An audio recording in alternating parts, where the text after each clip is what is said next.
latch on to the idea that you know everything about the people that you are spending time with. What is your central strategy for defrauding people? They all say the same thing. Get them under the ether. Under the ether. Ether is a heightened emotional state where you're no longer thinking rationally, but you're reacting emotionally. The crush or the kill is emotionally driven. It's not logic. I think I was meant to bring in information to this world about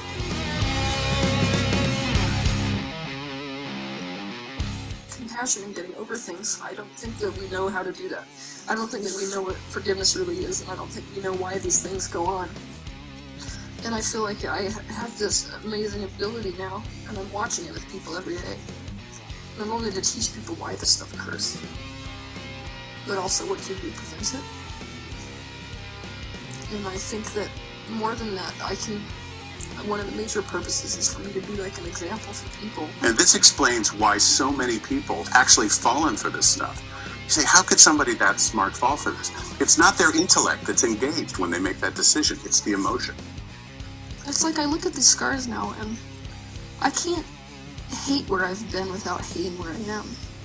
So I look at them and it's showing contempt and what's called duping delight.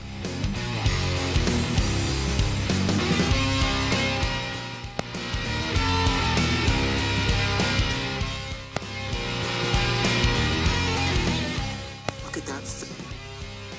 That's called duping delight.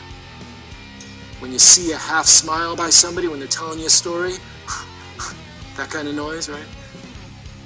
Watch out. If someone is lying, their body will send conflicting physical and verbal cues. That is simply because lying actually takes up a lot of mental effort. So when someone is telling a lie, they are trying to create a false story, and they are also trying to hide a true story. He's capitalizing, like they all do. People who are majorly successful perpetrators, they capitalize on truths. And that's why they get so good at telling lies. Games that narcissists play. Now, most people would probably think this means games the narcissist is playing with you, but it's not. Why? Because the narcissist is not playing games with you. They're playing games with themselves. You are not the opponent. You are one of the game pieces. You're just another tool they're using to fight that war. Remember, narcissists do not see other people as actual people with their own thoughts, feelings, needs, wants, and goals. They view other people only as reflections of themselves. They don't see you. They see a mirror reflecting their own feelings and images back to themselves. The sole purpose that other people have in a narcissist's life is how the narcissist can use that person to make themselves either feel good or feel bad. That's it. Say something like that, I had no reason to come up against it. Normal people would blush or sweat or tremble if they dared stretch to truth to the same degree. However, for the psychopath, lying is as easy and natural as breathing. He stole me out of bed a few times as well, before he trained me to wake up, which was quite easy for him to do. He just employed like your basic Pavlov's response stuff. So I would wake up 3:22 a.m., walk out to the end of the driveway, and he'd pick me up and we'd go do these cult rituals. The psychopath's logic dictates that everything bad is always someone else's fault. And he was like a really educated, super charismatic, your typical sociopath type of a person who could have just pulled one on anybody. He was really friendly, really charming, super handsome. So that was that personality. The other personality, which he called Ignover, ironically, was like super evil. Hand in hand with the psychopath's extraordinary ability to lie comes the ability to manipulate others for their own benefit. Having spent their lifetime studying us, psychopaths are masters of manipulation and experts on knowing how to push our buttons to use our emotions against us. Do you frequently find that you need time to yourself? Do you identify yourself as somebody who really needs and likes alone time? Well, technically, we're a social species. Our species' survival depended upon being next to each other. Connection. Technically, connection is the top human need. So how can it be that you feel better when you're alone?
needs space, this never includes your family dog, or your cat, or plants.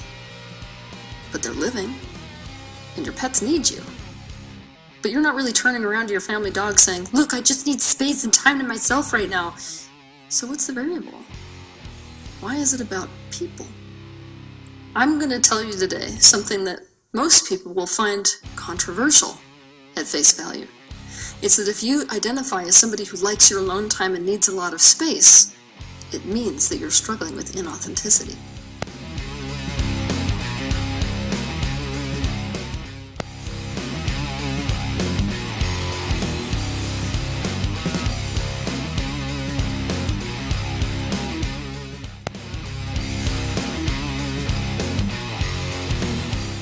To be outgoing.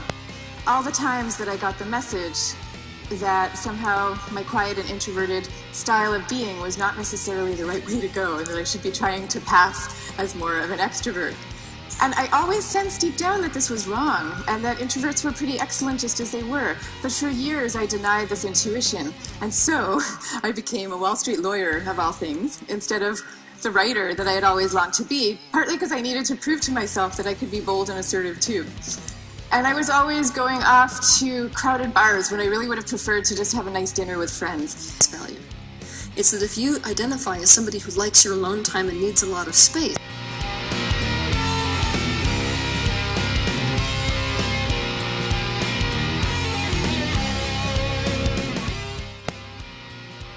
it's that if you identify as somebody who likes your alone time and needs a lot of space, it means that you're struggling with inauthenticity.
At face value.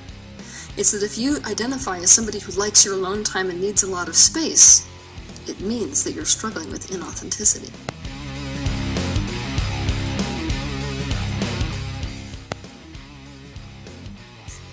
I agree with the people who are coming up with these theories that psychopathy is something which is inborn and genetic. I don't believe that. Talk to you about sociopaths. Oh, there are many other names or labels for this disorder, such as psychopaths or psychopathy, sociopath or sociopathy, or antisocial personality disorder. There are several key characteristics of sociopaths. The primary, and probably the most general, is a disregard for social norms. Sociopaths do not follow, nor think they should follow, the rules or the laws laid out in our society. Deceit and manipulation are central features in this disorder. People who are sociopathic or psychopaths lie, and they are natural at it. They are actors in their own life. Very few people really know who the psychopath is, because a psychopath presents an exterior, a facade, a form of their personality that they believe will get them what they want. Sociopaths are deeply egocentric and narcissistic. In fact, I believe sociopaths are among the most narcissistic individuals of all psychological and mental health disorders. They only think about themselves. When a sociopath acts as if they do care for someone, it's often a ruse. It's often meant to fool someone in order to get something from them. Strings are always attached. Sociopaths give as much as they have to in order to get what they want. Sociopaths are irresponsible.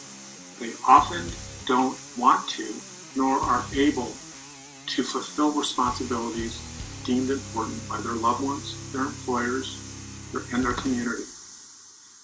Because of their grandiosity and entitlement, they believe that they should not have to fulfill responsibilities and have to work or earn money for the purpose of other people. Again, if people want to sort of feed into that fantasy that she's creating, because that's all she's doing, she's creating like a real life fantasy for people, like taken out of the movies, and let's do this like in a reality setting. There's psychopathic minds that are running the show, so it tends to trickle down. That there's a mental, these are conditions that have been categorized by mental health professionals, and I know psychology doesn't have all of the answers, but at the same time, you see a pattern of behavior in people that is very similar, and you can categorize it. And so a lot of her traits are very similar to what you might expect from the higher ups and the higher echelons, because that's exactly the type of personality that she has. But whether or not she was born that way, or whether she was made into that by a handler, to me, I mean, you can debate that all day long, but I can almost guarantee she was born that way. I mean, I wasn't there when she was born, but I've seen her own admissions that her mother was scared of her from the time she was a baby.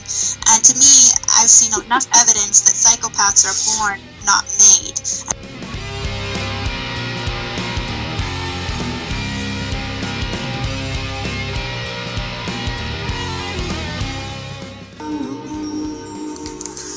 Hello everyone, today's video is going to be on introversion and extroversion. Today, introversion and extroversion are considered core aspects of people's personality.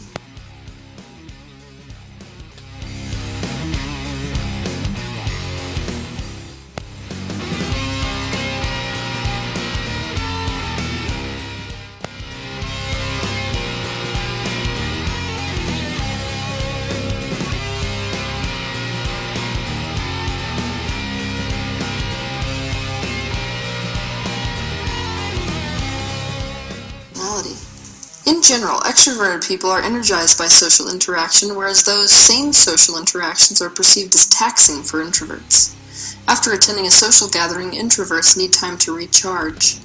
The Western world is a difficult place for an introvert because extroversion is seen as a desirable trait and introversion is not. From each other is brain activity, specifically in the cerebral cortex. Introverts have much more activity in their cerebral cortex than extroverts. They are affected by external stimuli much quicker and more intensely. What does this mean? It means that introverts are much more sensitive than extroverts, and so stimulation is something that they can take very little of before they become overstimulated and overwhelmed. It is best to think of them as sensitive instruments. Their nervous system is actually taking in and processing much more information from the external environment than the nervous system of an extrovert. In the world of psychology, this difference I'm observing is called cortical arousal. Introverts tend to have high cortical arousal, and extroverts tend to have low cortical arousal. On an energetic level, this seeking out energy versus taking in energy is really what differentiates between the introvert and the extrovert.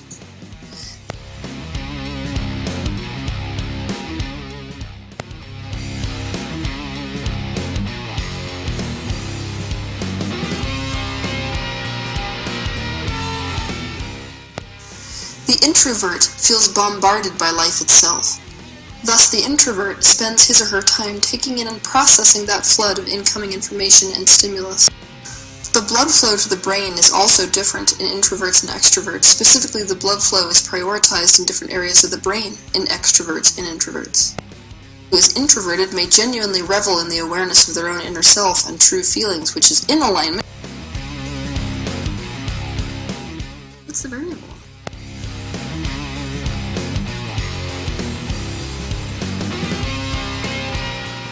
Controversial at face value. It's that if you identify as somebody who likes your alone time and needs a lot of space, it means that you're struggling with inauthenticity. Overwhelming majority of pathologically narcissistic people are the adult victims of childhood abuse, often from a narcissistic parent. And by the way, overindulgence and spoiling is abuse. They experience all the same things that victims of narcissistic abuse are familiar with. As a child, it's very difficult for them to psychologically defend against this abuse or to develop normally. Their mind is just too preoccupied with surviving. As a result of that, there are certain key steps in development that seem to be missed. The earlier the abuse or neglect occurs, the worse the problems will be. The inability to separate the self from external objects is probably the biggest missed step. Failure in this area is what results in narcissism and in the lack of formation of identity. The ability to acknowledge, understand, control, and process emotions is another big one. Empathy is not nurtured and doesn't develop. Healthy boundaries don't form. There are problems with schema and object permanence. Basically, we could say their mind does not develop beyond the emotional equivalent of a toddler. They cannot handle their own emotions, they cannot tolerate frustration, and they believe that their well-being is the responsibility of other people. The sociopath only sees one way, and that is to get what they need, even if it hurts others around them.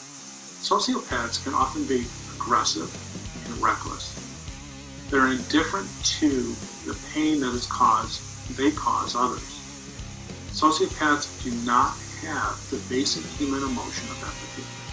They're unable, nor are they motivated to want to know how someone feels or how they feel as a result of the harm that they perpetrated against the victim.